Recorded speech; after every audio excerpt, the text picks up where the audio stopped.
Ne voyant aucun autre mouvement, Léon ignore le bruit, permettant à Azraël de traverser de l'autre côté du camp. Cela l'a conduit à repérer le bracelet qu'elle avait donné à Kenan sur le sol, confirmant qu'il avait été là.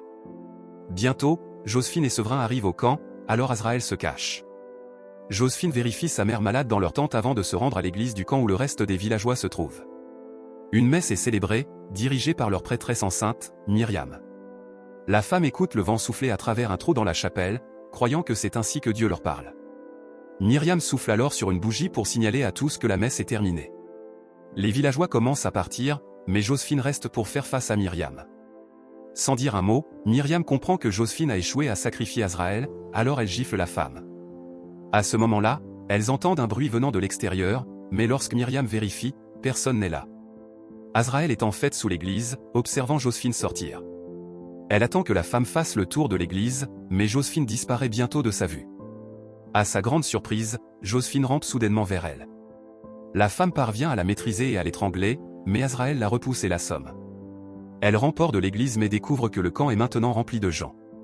Désespéré, Azraël esquive les villageois, mais Joséphine se remet et sonne une cloche, alertant tout le monde de l'intruse. N'ayant pas le choix, Azraël se dirige vers la clôture pour s'échapper, mais Isaac la repère et court après elle. La femme lutte à travers la clôture barbelée, se blessant les mains dans le processus. Heureusement, elle réussit à escalader et à repousser Isaac lorsqu'il saisit sa jambe. Alors qu'elle court, Léon tire sur elle mais manque sa cible, lui permettant de disparaître dans les bois. Azraël continue de courir jusqu'à la nuit tombée, la laissant épuisée.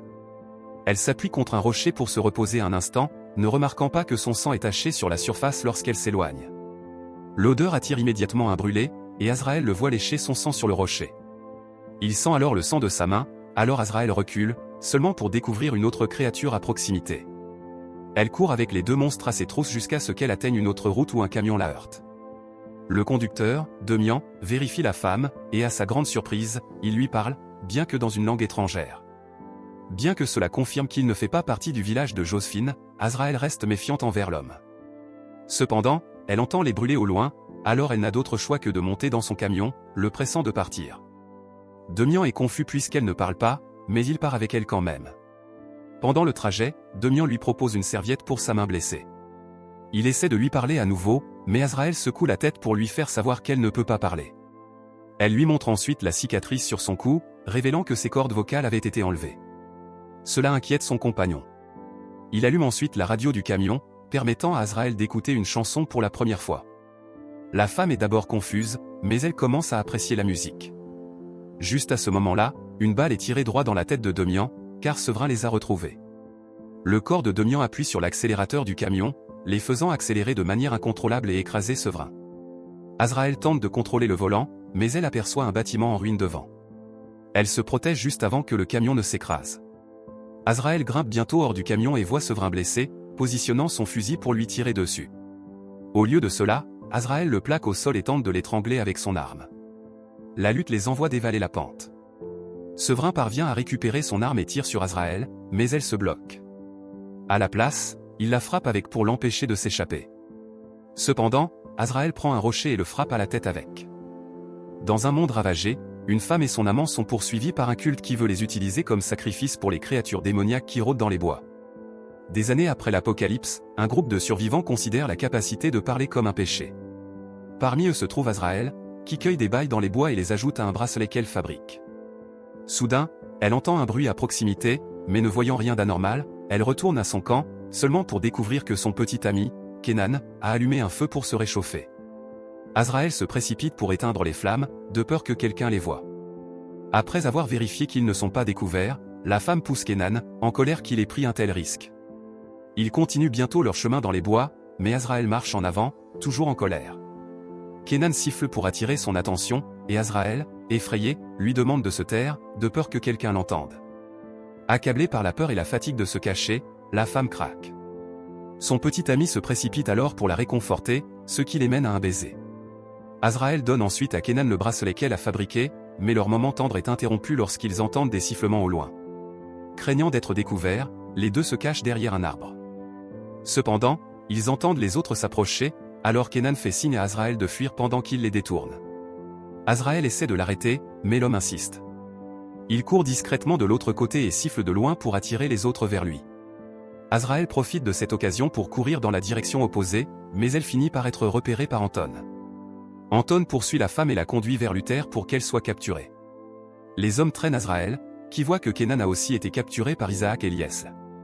Le couple tente de se défendre, mais avec Lies tenant un couteau sous la gorge de Kenan, ils se rendent et sont jetés dans des voitures séparées. Alors qu'elle est emprisonnée dans le coffre de la voiture, Azraël tente de s'échapper tout en surveillant l'autre voiture où se trouve Kenan. À son horreur, l'autre voiture prend une autre route, la laissant sans savoir où il sera emmené. Finalement, ses ravisseurs l'emmènent à l'endroit où leur chef les attend. Luther, Anton et Séverin l'attachent alors à une chaise avant que Joséphine ne fasse face à la femme. En punition pour avoir résisté, Joséphine blesse les jambes d'Azraël. Son sang attire quelque chose des bois, et les autres se dirigent vers un terrain plus élevé pour laisser Azraël être sacrifié au monstre. Azraël lutte désespérément contre ses liens, tandis que les autres respirent lourdement comme pour prier en attendant le sacrifice. Bientôt, Azraël aperçoit des créatures humanoïdes qui rôdent à proximité, alors elle tire plus fort sur ses liens. L'une des créatures sombres pousse un cri strident à mesure qu'elle se rapproche, mais Azraël commence à briser un des accoudoirs, ce qu'Anton remarque. Distrait par les prières des autres, Anton va stopper Azraël dans sa fuite. Cependant, durant leur lutte, la femme le poignarde accidentellement avec le bois brisé attaché à son bras. Alors qu'Anton saigne, il marche dans les bois où l'une des créatures humanoïdes appelées les brûlés le capture et se nourrit de son sang. Azraël observe cela avec horreur tandis qu'elle lutte pour se libérer de l'autre bras. Finalement, elle parvient à s'échapper et à courir. Ce n'est qu'alors que les autres se retournent et voient le corps d'Anton traîner. Azraël atteint finalement des ruines près de la rivière où elle se repose. Elle envisage de traverser la rivière pour prendre de la distance de ses ennemis, mais réalise que Kenan est toujours en danger, alors elle fait demi-tour. Elle cueille alors des feuilles médicinales pour soigner sa blessure, mais découvre qu'un brûlé a senti son sang. Il se dirige lentement vers elle, et Azraël se cache discrètement dans les ruines. Cependant, la créature suit l'odeur de son sang, alors Azraël couvre sa blessure, espérant cacher l'odeur. Heureusement, cela fonctionne et la créature s'en va. En retournant dans les bois, Azraël trouve finalement des traces fraîches de pneus. Elle en déduit que c'est la voiture qui a emmené Kenan, alors elle suit les traces. Cela la conduit au camp ennemi. Silencieusement, Azraël crée un trou dans leur clôture pour y ramper. Elle cherche ensuite le camp pour retrouver Kenan, bien qu'elle renverse accidentellement quelque chose, alertant le guetteur, Léon. Cela provoque un moment de désorientation chez Séverin, assez longtemps pour qu'Azraël prenne son fusil. Elle le charge, mais l'homme saute soudainement sur elle et lui met un étranglement. Cependant, Azraël utilise ses jambes pour rapprocher le fusil. Elle le pointe sur la tempe de Séverin, juste à côté de sa propre tête, et appuie sur la détente, le tuant et se rendant momentanément sourde. Après s'être remise du combat, Azraël commence à marcher à nouveau dans les bois. Finalement, elle aperçoit quelqu'un près d'un feu de camp. La femme pointe le fusil sur lui, mais reconnaît que c'est un Kenan blessé. Sans réfléchir, Azraël se précipite vers lui mais se fait attraper dans un piège qui la laisse pendue la tête en bas d'un arbre. De là, elle voit enfin que la main de Kenan est clouée au même arbre, le maintenant en place. Luther arrive, ayant conçu le piège pour capturer la femme. Il prend le fusil qu'elle a pris de Séverin et l'utilise pour assommer Kenan. Bientôt, leur blessure attire les brûlés. Luther cherche les créatures dans l'obscurité pendant qu'Azraël lutte désespérément pour se libérer de la corde. Cependant, cela entraîne l'ouverture de la blessure sur sa main. Avec le sang qui coule de sa main, elle réalise que Luther est parti. Soudain, un brûlé apparaît, ayant capturé Luther.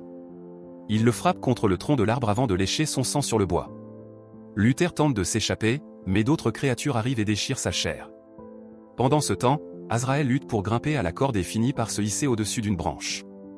Elle regarde ensuite Luther être dépassé en ombre et être dévoré. Kenan se réveille pour témoigner de l'horreur, et Azraël est choqué de voir qu'il est toujours vivant.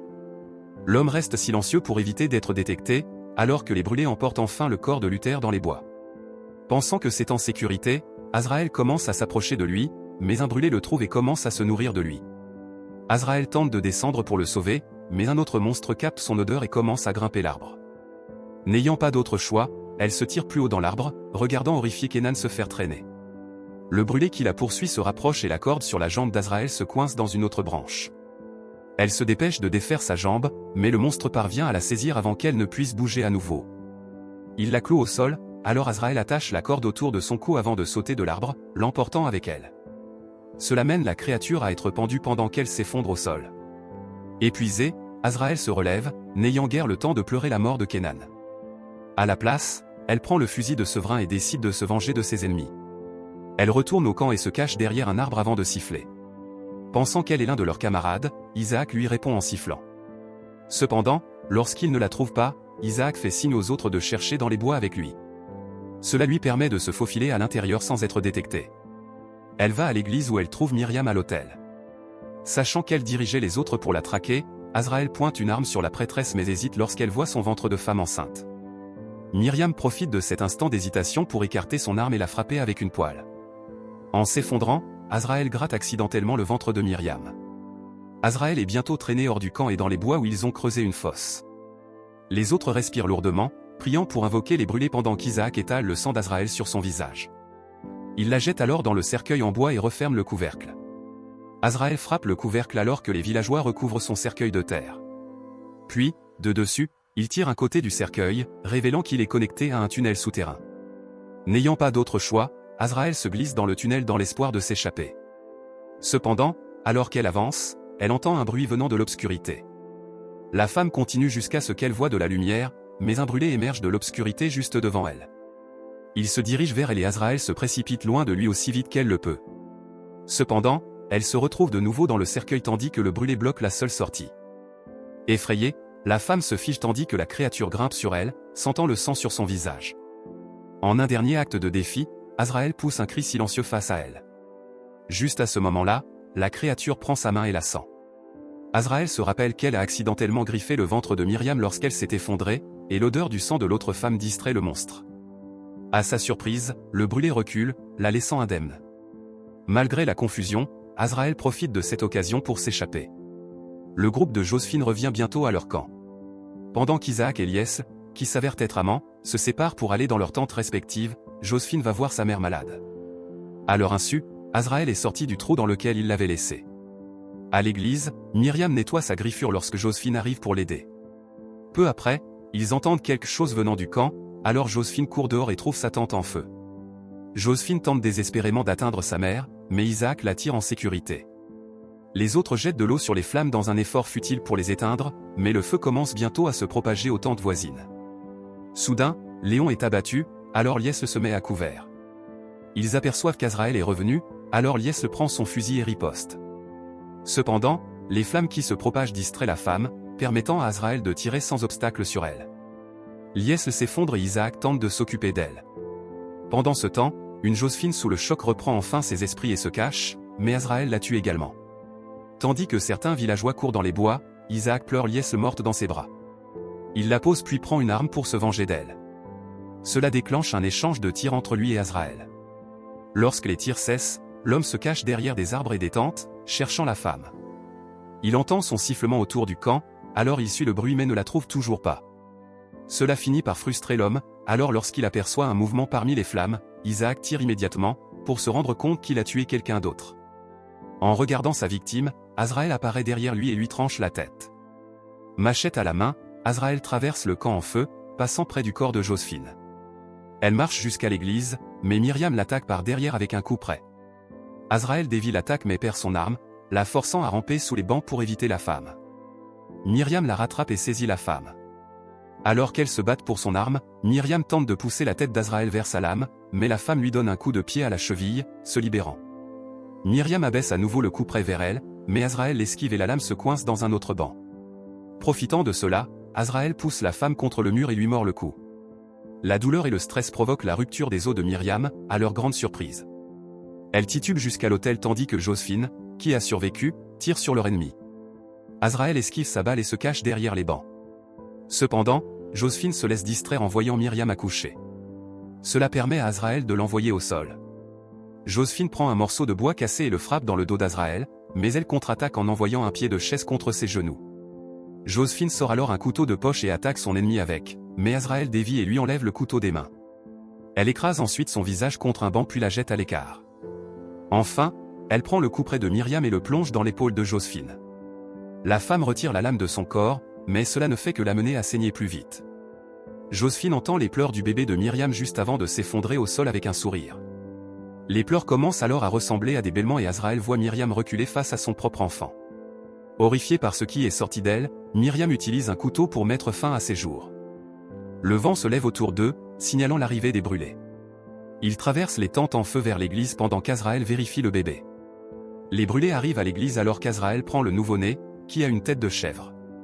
Les brûlés poussent des cris pour accueillir la naissance de l'Antéchrist, et Azraël sourit.